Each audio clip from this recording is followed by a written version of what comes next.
news, Trump could be removed from office without impeachment. This must be stopped. Since Donald Trump was elected as president, the left has been doing whatever they can to remove him from office. These spiteful liberals cannot accept the fact that Trump is in fact the president and beat Hillary Clinton, so instead, they will continue to fan the flames of division. The first tactic the left focused on was the bogus Russian collusion story, and as time passed the entire narrative began to blow up in their faces. Every time the left thought they had a piece of so-called evidence to tie Trump to the Russians, it turned out to be a Clinton operative which has only frustrated the Democrats to no end. Now, these hateful individuals are focusing on a new tactic to remove President Trump from office, and if we are not careful, they may get their wish. Over the past few weeks, we have witnessed an influx of sexual assault allegations coming out against politicians on either side of the aisle.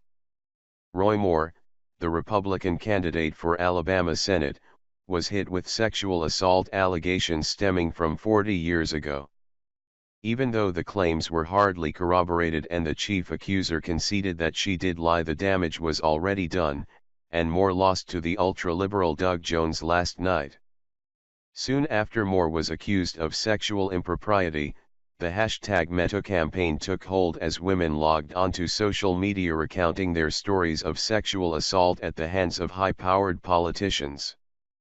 Then allegations against Democrat Senator Al Franken and Congressman John Conyers emerged, and the two resigned from office. Now, you may be asking yourself, how does this tie into pressuring President Trump to step down from office? Well, the answer is quite simple. If the left can get enough women to come forward accusing President Trump of sexual assault, they can do their best to force him to resign from office. And, that is the entire purpose of the sudden influx of sexual assault allegations against politicians rearing its head at this time. Here is more from Great American Politics. Due to the decaying culture and values of America and Donald Trump's agenda to restore many of those values, Donald Trump is hated and despised by a large sector of the population. They have been trying to find ways to prevent Trump from taking office and then ways to get him out of office now that he has been inaugurated. Democrats had put their hopes in the Russian election interference investigations, but so far, that seems to be backfiring on them, as there has been more evidence linking the Clinton campaign with the Russians than the Trump campaign. One House Democrat believed he could lead an effort to impeach President Trump and remove him from office, but that effort was soundly defeated with the majority of Democrats voting to table the resolution. So, how can they possibly get rid of Trump? Me Too. Several women tried to prevent Trump from winning the election by making sexual allegations against him, but Trump denied the allegations and believed they were handled since no hard evidence was ever presented.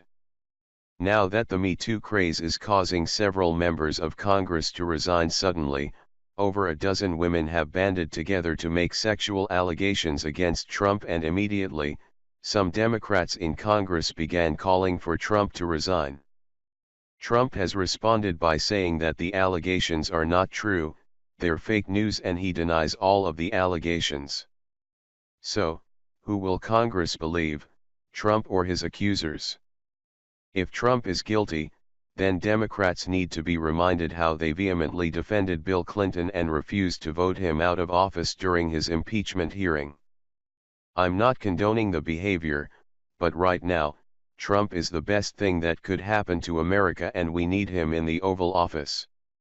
Now, no one is saying that politicians that are found guilty of sexual assault should remain in office, but just an allegation should not ruin a man's career. There is a reason that there are a statute of limitations, and if these women were genuinely assaulted by a politician or a person in power, there is no reason that there should not be a paper trail to corroborate their story of abuse.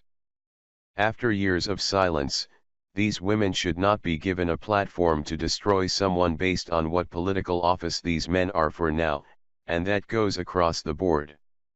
If these are the tactics that the left are going to use to silence their opposition, you can bet they will use them harder in 2018 and of course, in 2020 with the next presidential election.